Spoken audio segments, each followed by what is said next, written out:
আসসালামু আলাইকুম রহমতুল্লাহ বারাকাতু। সুপ্রিয় দর্শক শ্রোতা ভাই বোনেরা, অত্যন্ত ভারাক্রান্ত হৃদয় নিয়ে ক্যামেরার সামনে আসলাম।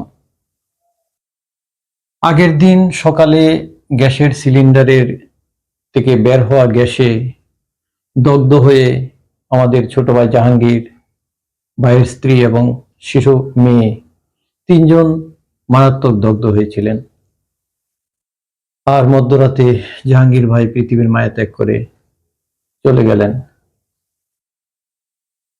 আল্লাহ তাআলা জাহাঙ্গীর ভাইকে জান্নাতুল ফেরদৌস নসিব করুন, আমিন। আর আমাদের সকল ভাইদেরকে অনুরোধ করব, ভাইয়ের জন্য দোয়া করবেন। ভাই অত্যন্ত বিনয়ী ছিলেন। যতদিন আমরা একসাথে ফার্মাসিউটিক্যালসে জব করেছি, কখনো ভাইকে রাগান্বিত হতে দেখিনি। ভাই ছিলেন বুদ্ধিমান, পরিশ্রমী। তারপরেও সকলের কাছে অনুরোধ করব, যদিও কোনো কারণে ভাইয়ের সাথে কখনো কোনো কথা কাটাকাটি হয়ে থাকে, আমি ভাইয়ের পক্ষ থেকে আপনাদের কাছে অনুরোধ করছি, ভাইকে ক্ষমা করে দিবেন এবং আল্লাহ তাআলার কাছে ভাইয়ের জন্য জান্নাতের উচ্চ মাকাম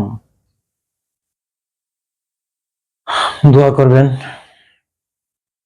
জান্নাতের উচ্চ মাকাম চাইবেন। আল্লাহ আমাদেরকে এই ধরনের আর কারো অকাল বিদায় যেন দেখতে না হয়, আমাদের প্রতি আল্লাহ তাআলা সেই তৌফিক দান করুন, আমিন। আর আমি অনুরোধ করব, আমাদের দেশের যারা দায়িত্বে আছেন, জনগণ যাদের হাতে জিম্মি,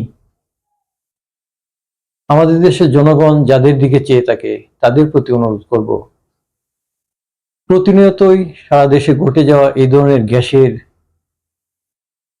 গ্যাস থেকে যেসব দুর্ঘটনার সৃষ্টি হয়, সেই জিনিসটাকে আরেকটু কমিয়ে আনা যায় কিনা এদিকে দৃষ্টি দেওয়ার জন্য রিকোয়েস্ট করব। যদি বাড়ি তৈরিতে প্ল্যানিং এর সমস্যা থাকে, সেখানে সংস্কার করার জন্য রিকোয়েস্ট করব। কিচেনগুলোতে ভেন্টিলেশনের ব্যবস্থা, এক্সজস্টের ব্যবস্থা যেন করা হয়, সেজন্য রিকোয়েস্ট করব। মহান রাব্বুল আলামিন আশরাফুল মাখলুকাত করে আমাদেরকে সৃষ্টি করেছেন। আমরা আমাদের জন্য, আমাদের ভাইদের জন্য কিছু করব, সেই জন্য রিকোয়েস্ট করব দেশের দায়িত্বশীল যারা আছেন তাদের প্রতি। তাদের মাধ্যমে আমাদের এই সমস্যাটার কিছুটা সমাধান হবে।